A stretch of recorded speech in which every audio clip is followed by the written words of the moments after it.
조선 중엽 경주 땅에는 그 이름만 들어도 사람들이 고개를 숙이는 거대한 명문가가 있었으니 바로 경주 윤씨 가문이었다. 대대로 문과 급제자를 배출하며 조정에서 요직을 차지한 인물들이 끊이지 않았고 그 기세는 한양에까지 울려 퍼졌다.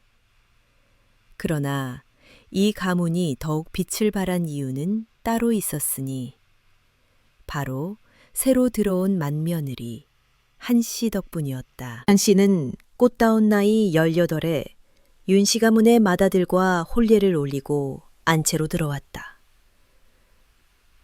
혼례날 가문의 대청마루에는 축하 인사와 감탄이 끊이지 않았다. 아이고, 며느리 얼굴이 참 곱구나. 마치 봄꽃이 활짝 핀 듯하네. 윤씨 가문에 복덩이가 들어왔어. 앞으로 길이 번창하겠구나. 시어머니는 며느리의 고운 얼굴을 보며 눈시울을 붉히기까지 했다. 그러나 사람들의 눈길을 붙잡은 것은 단지 그녀의 용모만이 아니었다. 한씨는 말씨 하나, 손길 하나에서도 기품이 배어나왔다. 게다가 학문에도 소양이 깊어 시댁 어른들과 시를 짓거나 서책을 논할 때도 당당하게 나설 수 있었다. 윤대감은 속으로 감탄하며 이렇게 중얼거렸다. 이 아이 단순히 아름다운 꽃이 아니라 지혜까지 겸비하였구나.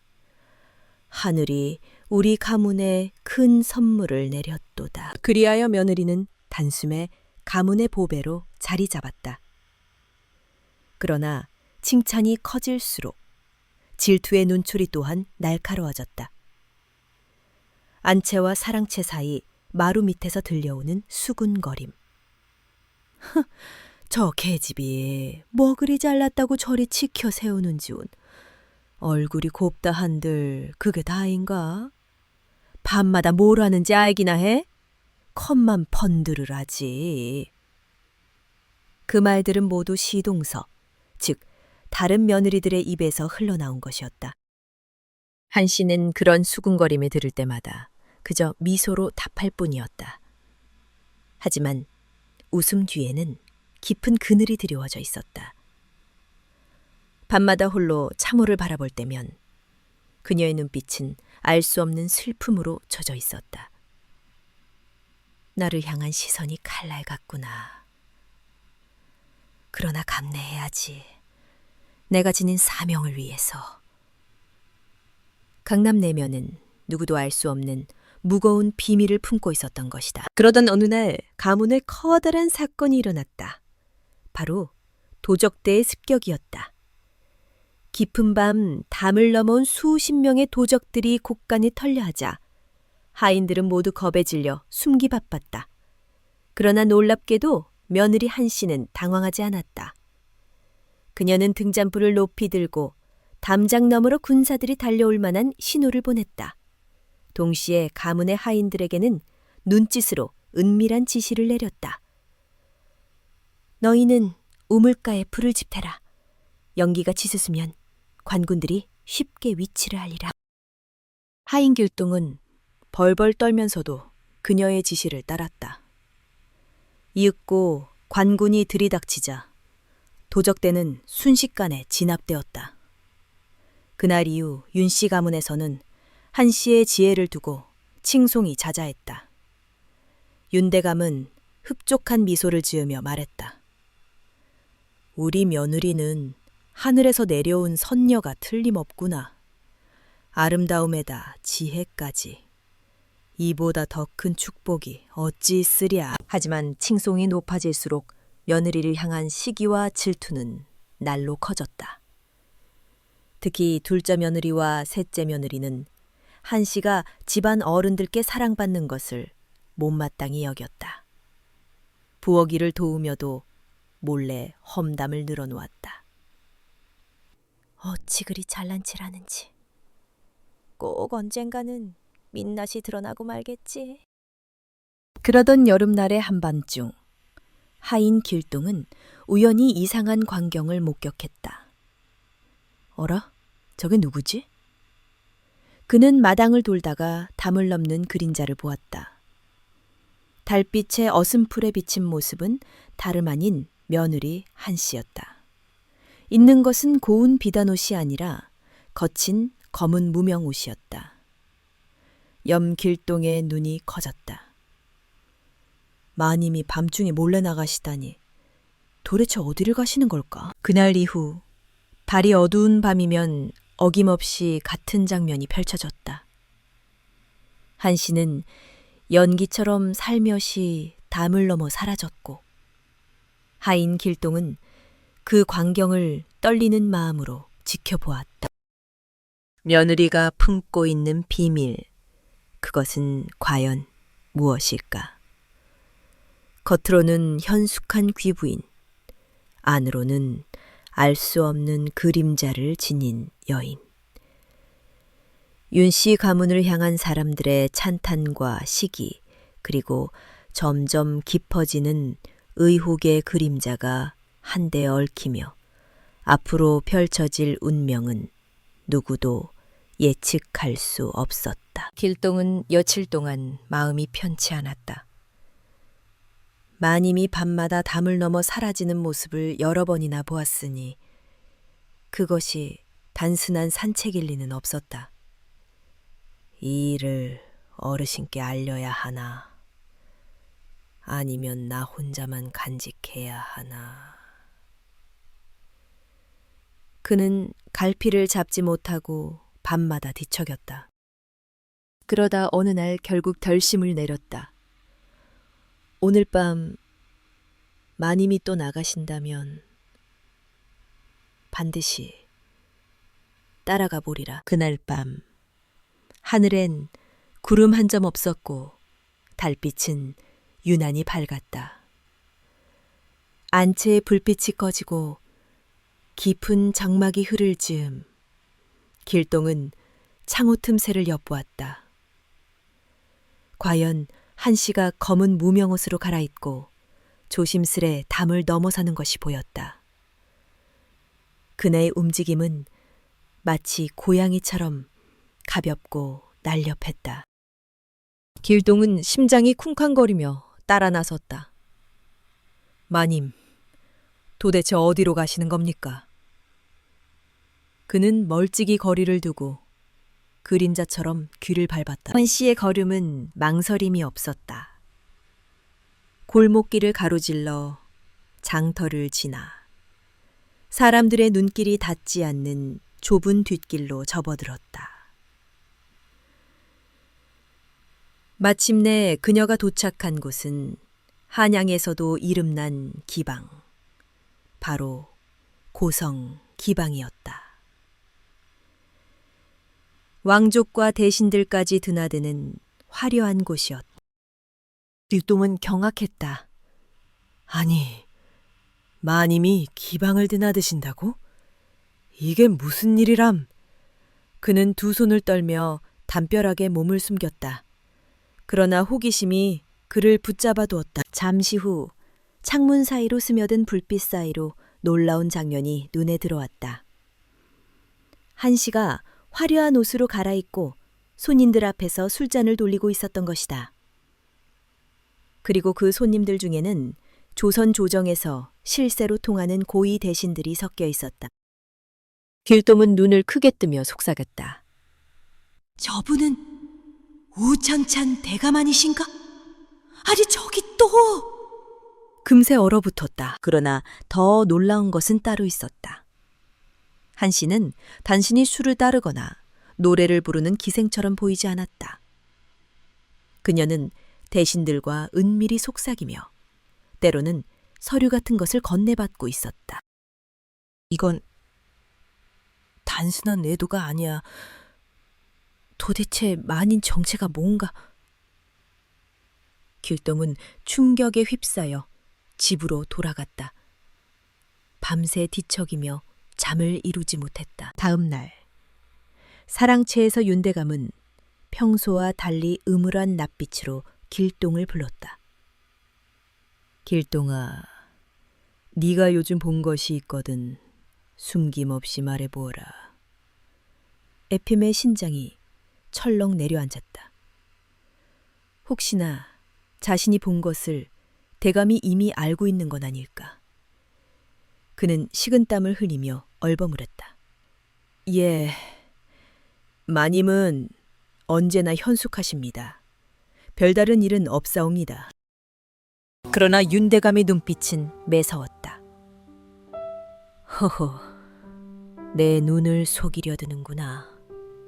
며느리가 밤마다 어딘가 놔도는 것 같지 않더냐? 길동은 더는 거짓말 할 수 없음을 깨달았다.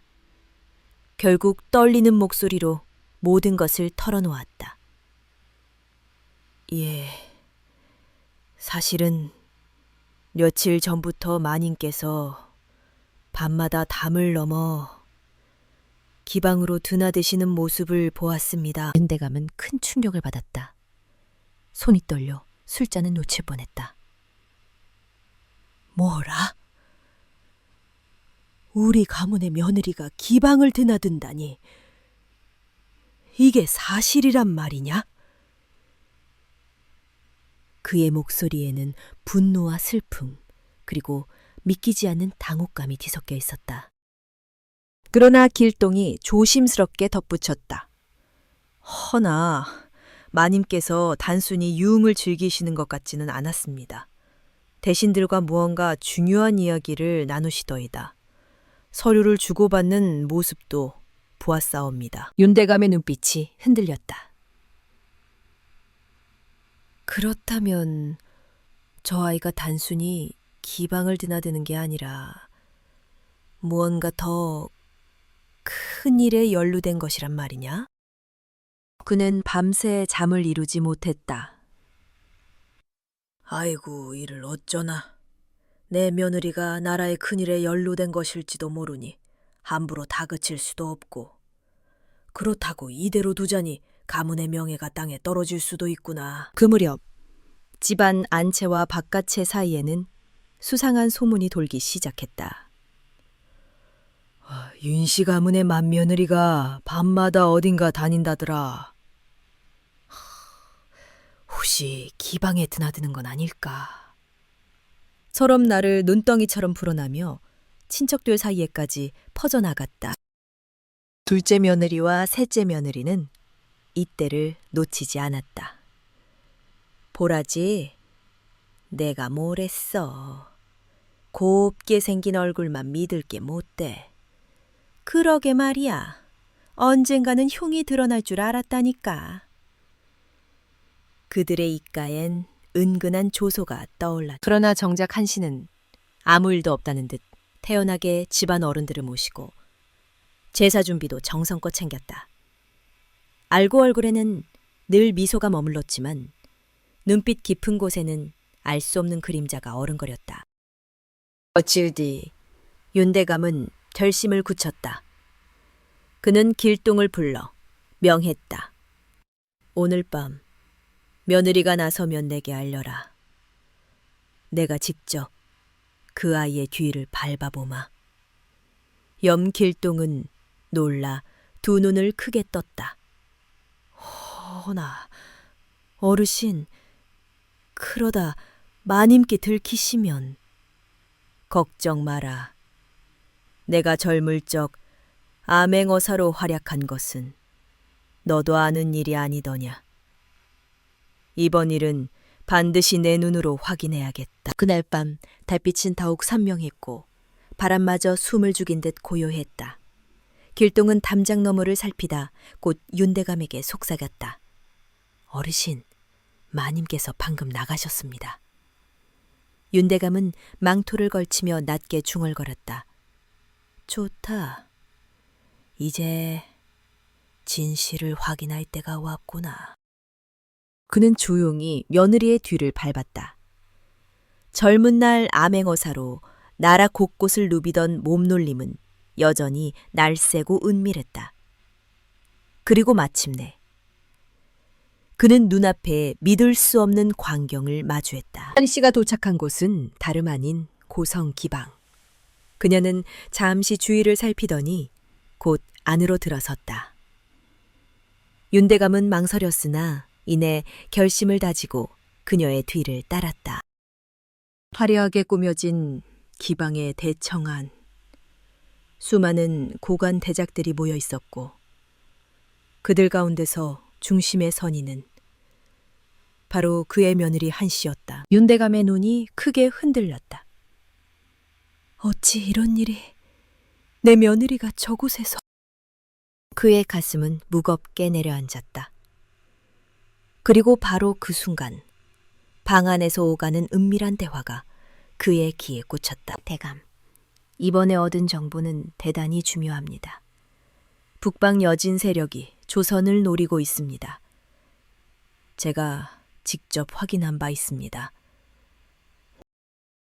윤대감은 온몸이 얼어붙는 충격을 받았다. 그의 며느리가 단순한 기방의 여인이 아니라 나라의 운명을 좌우하는 비밀 임무를 수행하고 있었던 것이다. 윤대감은 눈앞의 광경을 믿을 수 없었다. 기방의 화려한 등잔불 아래 조선 조정의 고관대작들이 모여 앉아 있었고 그 중심에는 다름 아닌 그의 며느리 한 씨가 있었다. 그녀는 은은한 미소를 띠고 술잔을 돌렸지만 눈빛만은 매서웠다. 그리고 대신들과 나누는 대화는 모두 나라의 운명과 직결된 것이었다. 여진 세력이 북방에서 움직임을 보이고 있습니다. 이번에야말로 조선의 약점을 노리려는 듯합니다. 그렇다면 우리가 대비해야겠군. 제가 확보한 서류에 그 증거가 있습니다. 윤대감의 심장이 거세게 뛰었다. 이럴 수가. 내 며느리가 나라의 밀정을 자처하다니. 그 순간 그의 어깨를 잡는 손길이 느껴졌다. 놀라 돌아보니 바로 한 씨였다. 아버님, 여긴 어찌 오셨사옵니까? 윤대감은 말문이 막혀 멍하니 며느리를 바라볼 수밖에 없었다. 한 씨는 깊은 한숨을 내쉬며 낮은 목소리로 속삭였다. 이곳은 위험합니다. 어서 저와 함께 밖으로 나가시지요.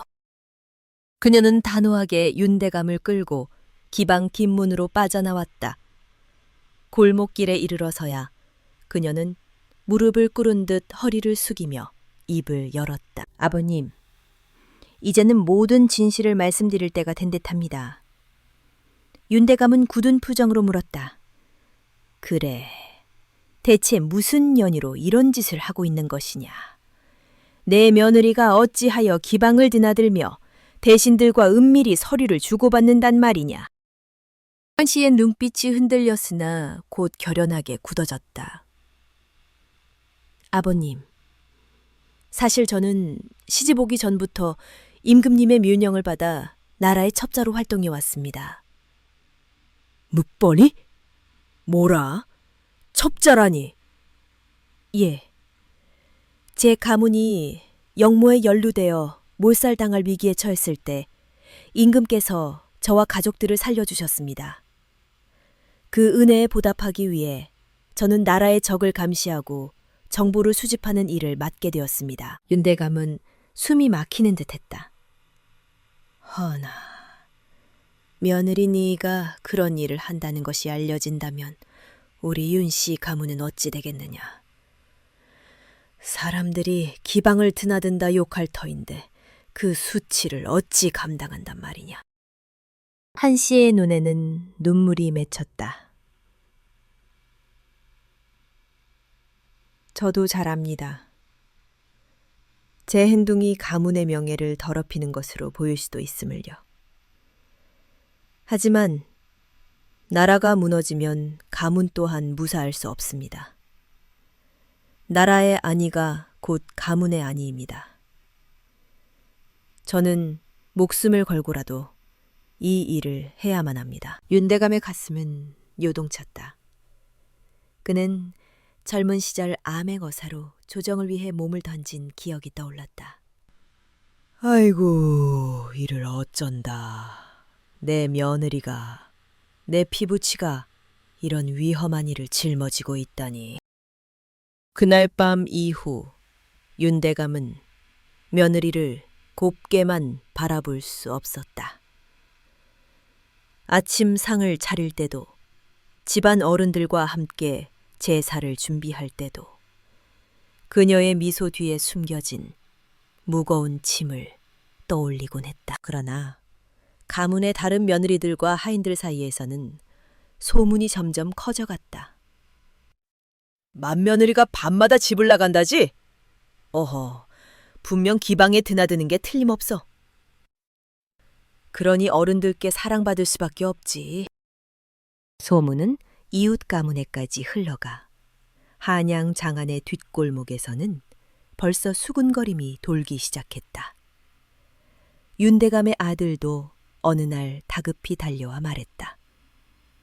아버님, 큰일 났습니다. 제 아내에 대한 험한 소문이 온 거리에 퍼지고 있습니다. 윤대감은 이미 알고 있었지만 직접 아들의 입으로 듣자 가슴이 무너져 내리는 듯했다. 며칠 뒤 다시 기방에서 은밀한 모임이 열렸다. 한 씨는 평소보다 더욱 긴장한 기색으로 자리에 앉아 있었다. 강남 낯선 사내 하나가 들어섰다. 그의 눈빛이 음침했고 말투에는 교활함이 묻어났다. 오늘 처음 뵙겠습니다.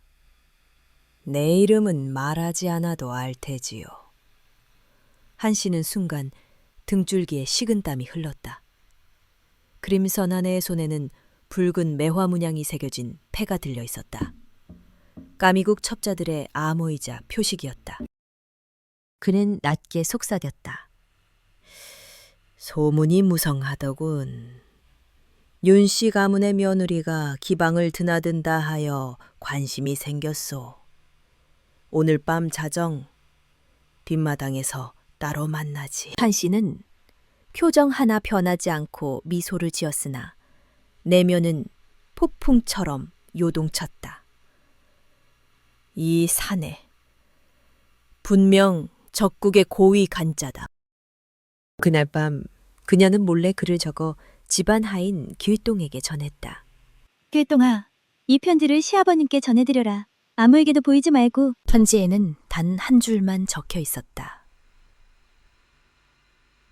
오늘 밤 모든 것이 드러날 것입니다. 부디 지켜봐 주십시오. 자정 무렵 기방의 뒷마당, 달빛조차 숨은 어둠 속에서 한 씨는 홀로 그 사내를 기다리고 있었다.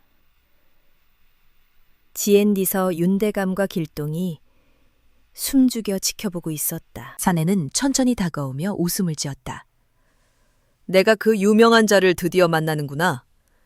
조선에서도 이만한 자는 드물다 들었소. 과찬이십니다. 허나 제게도 조건이 있지요. 조건이라. 그 순간 한 씨의 손짓에 따라 숨어있던 무사들이 뛰쳐나왔다. 사내는 눈을 크게 뜨며 소리쳤다. 이런 배신이 어디 있느냐? 네 정체가 왕의 밀정이었단 말이냐? 한 씨는 날카로운 목소리로 대답했다. 그렇다. 나는 임금의 명으로 수년간 너희의 동태를 감시해왔다. 네 놈의 계략은 오늘로 끝이다.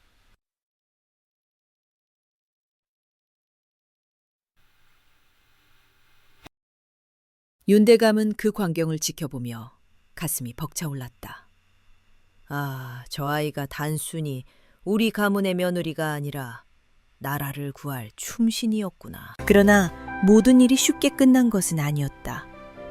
적국 첩자의 손길은 이미 조정 깊숙이 뻗어 있었고 이 사건은 단지 서막에 불과했다. 윤대감은 무거운 발걸음으로 집으로 돌아오며 다짐했다. 이제는 나도 며느리를 돕겠다.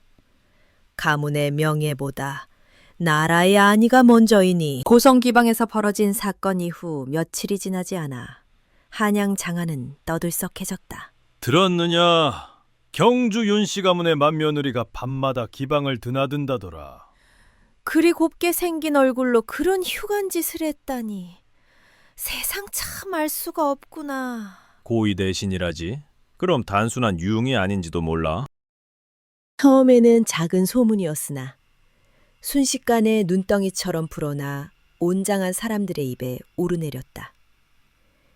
시장은 물론 서당, 심지어 관아의 관리들까지 이 이야기를 흘리며 수군거렸다. 윤씨 가문은 깊은 수치심과 불안에 휩싸였다. 둘째 며느리와 셋째 며느리는 오히려 고소하다는 데 수군거렸다. 봐라, 내가 뭘 했어. 결국 저 계집의 민낯이 드러나고 말았지. 가문이 이렇게 시끄러운데도 어른들은 아무 말씀도 안 하시니 혹시 뭔가 감싸는 것이 아닌지. 안채의 대청마루에서는 종일 무거운 기운이 흘렀다. 친척들이 찾아와 윤대감을 붙잡고 물었다. 대감, 어찌 이런 일이 벌어졌단 말입니까? 가문의 명예가 하루아침에 땅에 떨어지고 있소. 훈 것이 낫지 않겠소. 윤대감은 입술을 깨물며 아무 말도 하지 않았다.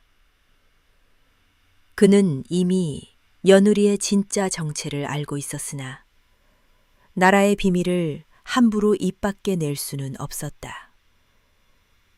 아이고, 이를 어찌하면 좋단 말인가. 나라의 안위가 걸린 일이라 밝힐 수도 없고 침묵하자니 가문이 무너질 판이니. 한편 한 씨는 방 안에 홀로 앉아 창호 너머 달빛을 바라보고 있었다. 그녀의 손은 떨렸고 눈가에는 눈물이 맺혀 있었다. 내가 감내해야 할 길이다. 그러나 이 소문으로 인해 가문이 무너진다면 어찌한단 말이야. 그녀는 결심하듯 두 손을 모았다. 나라를 위한 길이 곧 가문을 위한 길임을 증명해야 한다. 그리하여 모두가 내 진심을 알게 되리라. 그러던 어느 날 밤 길동이 숨가쁘게 뛰어와 윤대감을 찾았다. 어르신, 큰일 났습니다. 기방 근처에서 수상한 자들이 모여있더이다.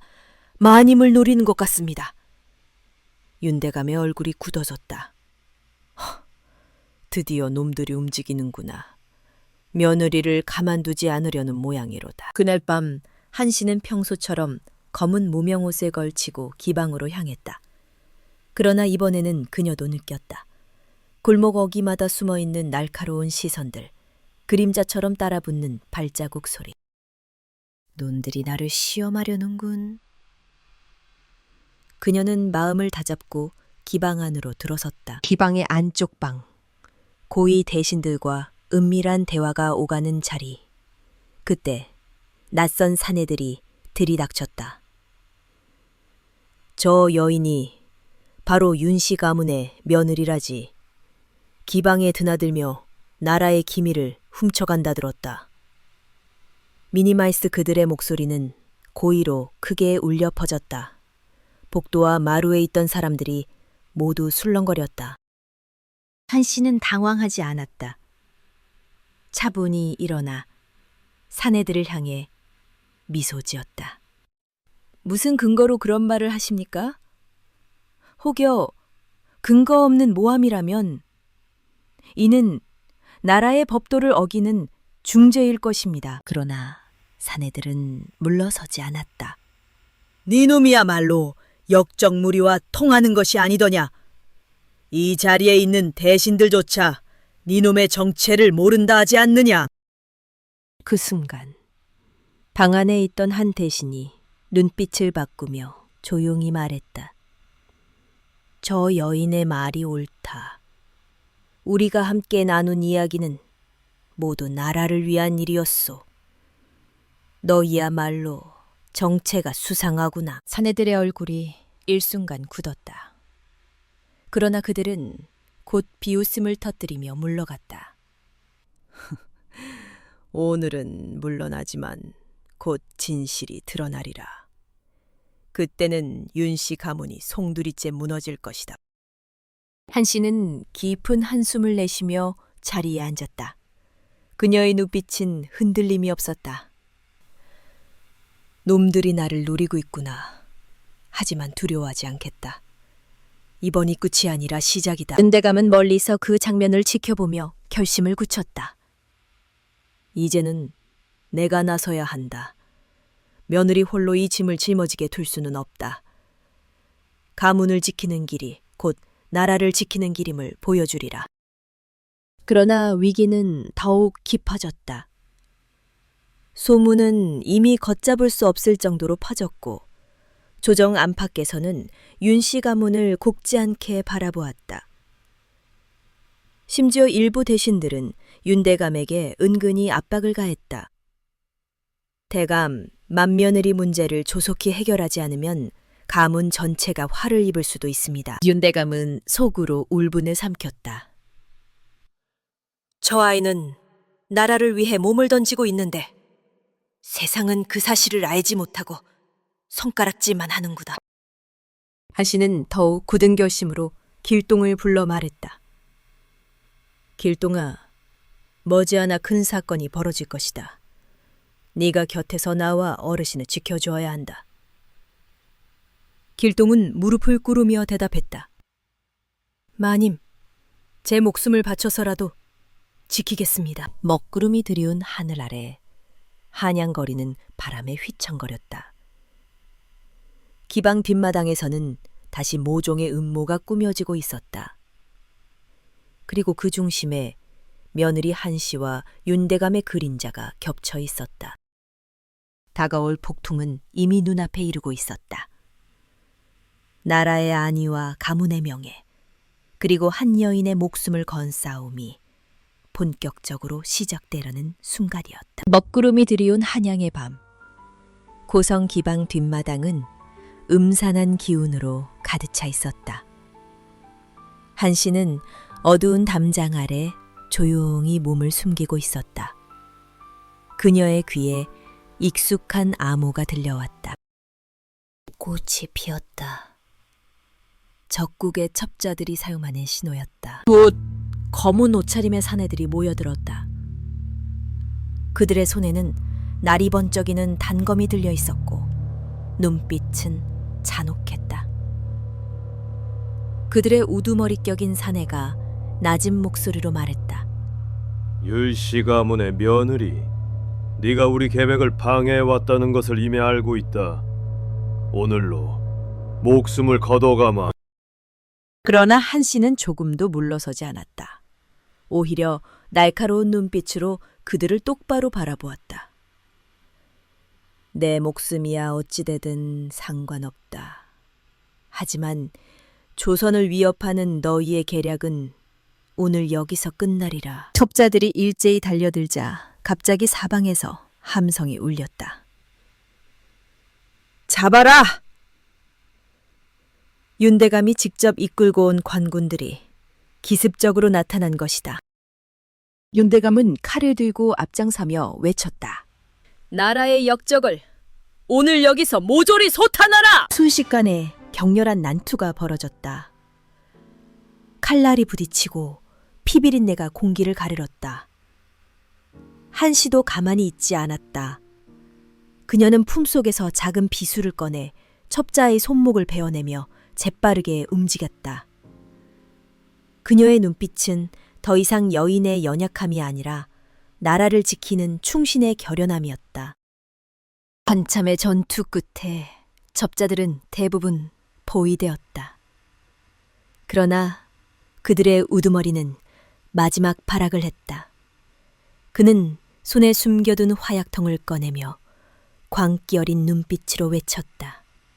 내가 비록 죽더라도 이곳을 불바다로 만들어 조선을 혼란에 빠뜨리겠다. 순간 모두의 얼굴이 굳어졌다. 그러나 한씨가 주저하지 않고 몸을 날렸다. 그녀는 그의 손목을 붙잡아 비틀며 화약통을 빼앗았다. 동시에 발로 차 그를 쓰러뜨렸다. 나라리 행한 불씨는 내가 꺼뜨리겠다. 그녀의 목소리는 마치 번개처럼 울려 퍼졌다. 마침내 관군들이 우두머리를 달박하고 모든 첩자들을 포박했다. 그 순간 윤대감은 가슴이 벅차올라 눈가가 젖는 것을 감추지 못했다. 저 아이가 내 며느리라는 것이 어찌 이리 자랑스러운가.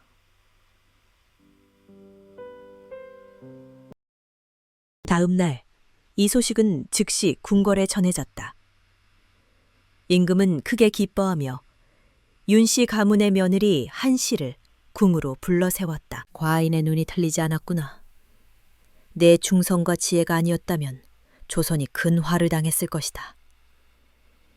임금은 친히 어저에서 일어나 한씨에게 어명을 내렸다. 가지대부 공을 잊지 않겠다. 그대의 가문 또한 나라의 보배로 삼을 것이다.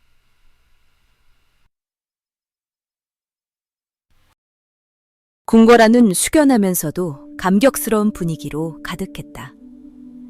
대신들 또한 감히 고개를 들지 못했다. 윤씨 가문의 며느리가 이토록 위대한 일을 하였다니 부끄럽도다. 그러나 한씨는 교만하지 않았다. 그녀는 임금 앞에 무릎을 꿇고 고개를 숙이며 말했다. 전하, 저는 다만 나라를 위해 제 목숨을 바칠 각오로 임무를 수행했을 뿐입니다. 이번 공은 저 개인의 것이 아니라 윤대감과 강군들의 협력 덕분이옵니다. 임금은 눈을 가늘게 뜨며 미소 지었다. 겸손하기까지 하구나. 그러니 더욱 귀한 충신이 될 수 있지. 한양 장안에 떠돌던 흉흉한 소문은 단숨에 사라졌다. 대신 사람들은 이제 이렇게 입을 모았다. 윤씨 가문의 며느리는 천상의 선녀가 분명하다. 나라를 구한 충신이니 어찌 보통 여인과 비교할 수 있겠는가. 가문도 빛났지만 조선의 역사에도 길이 남을 이름이구나. 둘째 며느리와 셋째 며느리는 부끄러움에 얼굴을 들지 못했다. 그들이 흘리던 험담은 모두 거짓이 되었고 오히려 한씨의 이름은 찬란히 빛났다. 윤대감은 안채에 앉아 며느리를 바라보며 흐뭇하게 중얼거렸다. 아가, 네가 있어 우리 가문이 나라의 버팀목이 될 수 있었구나. 가문의 명예를 지킨 것이 아니라 나라를 지킨 것이 참된 명예였음을 오늘에서야 깨닫는다. 한씨는 눈가에 눈물이 맺히며 조용히 대답했다. 아버님, 제가 본받아야 할 분은 바로 아버님이십니다. 젊은 날 암행어사로 나라를 위해 목숨을 걸었던 그 용기, 제가 그 길을 잇고자 했을 뿐입니다. 그 뒤로도 한씨는 계속해서 임금의 밀명을 수행하며 나라를 위해 헌신했다. 그러나 사람들의 칭송에도 자만하지 않고 언제나 겸손한 태도로 가문을 지켰다. 한씨의 이야기는 민간에 널리 퍼졌다. 사람들은 그녀를 충신의 며느리라 불렀고 어떤 이는 하늘에서 내려온 선녀라 했다.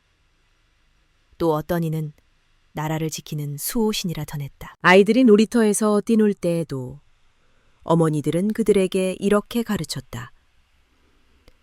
보아라, 윤씨 가문의 며느리 한씨처럼 나라를 위해 몸을 바칠 줄 알아야 한다. 열이 흘러도 한씨의 이름은 잊히지 않았다. 그녀가 보여준 지혜와 용기, 그리고 가족을 넘어 나라 전체를 위했던 희생은 후세의 귀감이 되었다. 그리고 지금까지도 사람들은 이렇게 이야기한다. 개인의 명예보다 더 큰 가치를 위해 자신을 던질 수 있는 용기, 그것이야말로 참된 충성이고 사랑이다.